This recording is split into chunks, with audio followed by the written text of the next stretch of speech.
Jeg har om graphic novel, og jeg har valgt at tage The Wolf Among Us, som vi også har arbejdet med, da det er en meget speciel graphic novel, der sker rigtig mange ting i. Layoutet, det er et klassisk layout. Det er den første side af i 3 etager med 1 til 4 rammer i hver etage. Og ja, det kan man se her. Dette layout, altså det bliver typisk brugt, hvis historien skal fortælles på en tydelig og enkel måde. Men dog ses der også et utraditionelt layout på første side. Altså i anden etage her, der ser man billedet, som er gemt væk af de her 2 billeder. Ja, hvor den nederste halvdel er ligesom, ja, den er gemt væk, hvor de her 2 billeder overlapper. Man kan så ikke se det nederste, men man ved også, at det er heroppe, det relevante og det spændende foregår, og det er derfor, den her metode virker. Det dynamiske og statiske. På side 1, der ser man de dynamiske billeder, som har hensigt til at føre fortællingen videre. Der er rammer på første side.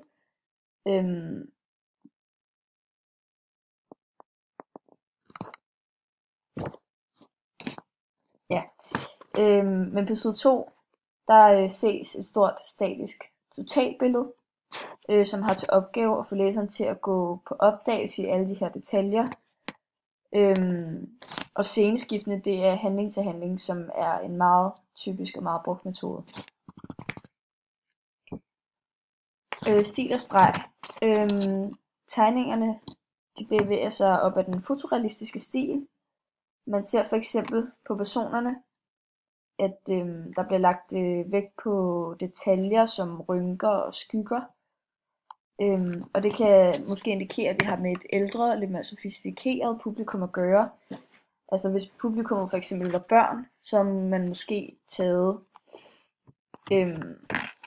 nogle mere forenklede tegninger, for eksempel et ansigt, der bare havde en cirkel, eller ikke en cirkel, en bue som mund og 2 prikker som øjne.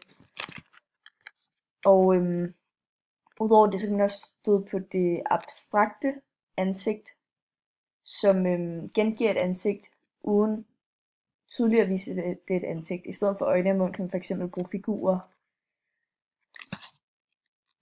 Når man snakker om stilen, så er der også tale om dekoration eller dybere mening. Det er meget sjovt at se på anden etage på første billede. Der ser man ham her, sheriffen, hvor hans skygge, ligesom den her ulv, og ikke en skygge af en mand. Det her kan have en dybere mening, som vi kender jo alle sammen historien i The Wolf Among Us, og det er jo ligesom, han har det her alter ego, som er den her ulv, som er noget, han lidt prøver at undslippe, fordi det er en lidt farlig, lidt dårlig side af ham. Men som på en eller anden måde indikerer, at han ikke rigtig kan undslippe det. På sidste billede her, der bevæger man sig lidt mere over i dekoration. Det er også det statiske billede. Her har det jo til opgave at få læseren til at stoppe op og kigge på alle de her detaljer og dekorationer. Og perspektiverne, det er meget spændende at kigge på. Der er blevet brugt rigtig mange forskellige. På side 1 i billede 2, der er det fra et fugleperspektiv, da synspunktet er placeret øverst på trappen, hvor man kigger ned på de her 2 personer, der er på vej op ad trappen. I tredje scene, der er, ikke i tredje scene, i fjerde billede, første billede, der overlapper, der kan man se, at det er et frøperspektiv. Den følger ligesom de her 2 personers skridt, så man også kan se, hvad der er i baggrunden, som jo er den her mand, der sidder ned. Og totalbilledet på side 2, det er lidt anderledes. Her er der snak om, hvad der kaldes fluen på væggen, og det er ligesom sådan observerende perspektiv. Der kan man også se hele rummet og se alle detaljerne. Ja. Og for lige at vise her, det her billedplan, det er hernede vi er, over i virkeligheden, med det realistiske, hvor der er detaljer på, og hvor man bevæger sig mere hen mod virkeligheden, hvor der er skygger og rynker og sådan noget. Herover der er så det forenklede ansigt, jeg snakkede om, med en streg eller en bue og 2 prikker som øjne. Og heroppe øverst, der ses det abstrakte, som lidt indikerer, at der er et ansigt, men det er svært at se elementerne i det.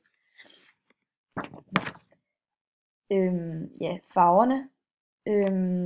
Det er præget rigtig meget af kolde og mørke farver. Det giver en stemning, der fortæller os noget om situationen. Og vi kan jo alle sammen godt huske, at vi spillede det her spil. Hele handlingen handler meget om kriminalitet og drab og sådan noget. Og de primære farver i farvecirklen, som vi jo alle sammen også godt kender, det er rød, blå og gul. Og det er de eneste 3 farver, som er uafhængige af hinanden. Alle andre farver kan man godt få ved at blande disse 3 farver, eller kontrasterne sort og hvid. Farverne i billedet, det er domineret af røde og blå farver. Ud af den blå farve, så kommer de her violette toner og lilla i skygger. Og den røde kommer den endnu mørkere røde, som ses i billedet på side 2 her med alt det her blod. Farvesymbolikken. Den røde farve, det er jo blodets farve. Den symboliserede Jomfru Marias offervilje og kærlighed. Den symboliserer så også liv, lidenskab, vildskab og seksualitet. Ja, men det er mere inden for ekspressionismen. Den violette farve, den symboliserer lidelse, hvilket giver rigtig god mening her. Og den sorte farve, eller det er jo ikke en farve, det er en kontrast.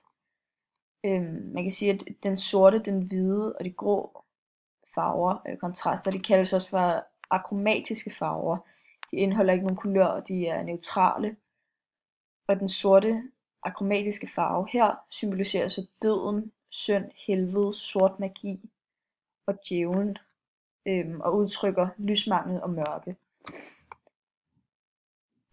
Farverne kan også have en virkning på vores psyke. Den røde farve, som ses i blodet her, den kan have den negative virkning, som er aggressiv, udfordrende, og har en meget stor effekt, og kan være anstrengende. Den violette kan have en negativ virkning på læseren i form af uro, angst, nervøsitet, depression, indadvendthed, dekadence og undertrykkelse. Og den sorte kan have virkningen af pessimisme, depression, undertrykkelse og tyngde. Så ja, det var rigtig mange af de begreber, der bliver brugt til at forklare en graphic novel.